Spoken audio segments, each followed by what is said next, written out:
Good morning. We're in Lent and today I've got a nice goodie bag with different items in, and the first item was sand, and we've got a shell, a rock, a figurine and a candle. And Danielle, our rector in Snodland, decided that it'd be nice to be able to reflect each week on Zoom or anywhere, just to reflect on an item and see how God speaks to us through it. And we've also got readings to accompany them.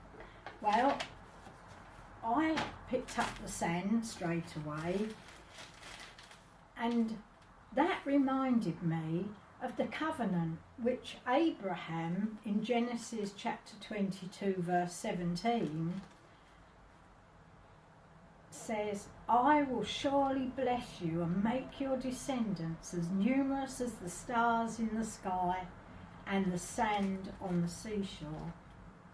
Then I ran my fingers through the sand, which I'm not going to at this moment because you'll find out why in a moment.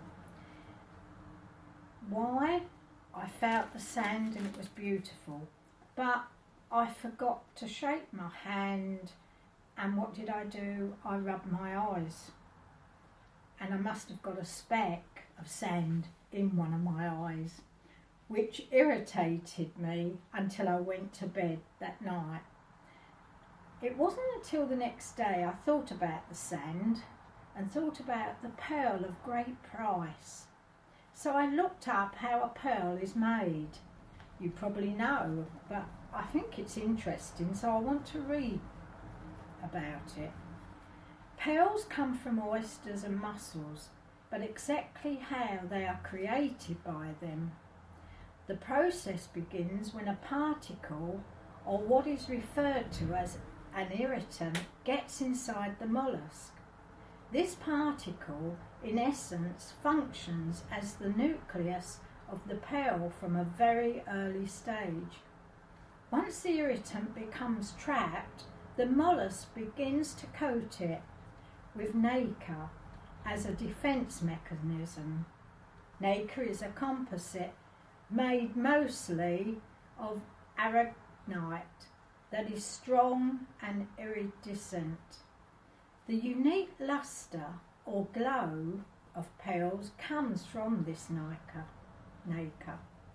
The mollusk coats the nucleus with thousands upon thousands of layers of nacre, and over time a pearl begins to slowly form. How long it takes for a pearl to form is dependent on the growth rate of the nacre. Most pearls typically take anywhere between 2 to 4 years to fully develop. It's a bit like us. We all develop at different stages of life.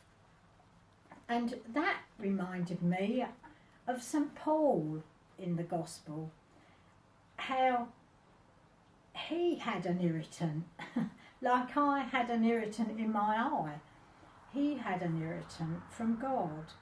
And we know that St. Paul, he was quite a proud man. He knew he was somebody in the church, and so he thought he got it made until God gave him, as he called it, a thorn in the flesh, and he had to live with that. But I think it humbled him also. And sometimes each of us needs an irritant of some kind. Mine was that bit of sand in my eye. But also, an irritant can help God just do that work needed in our life, and especially at Lent, the things that need changing in each one of us. And I just felt that the irritant can be a blessing as well as something else.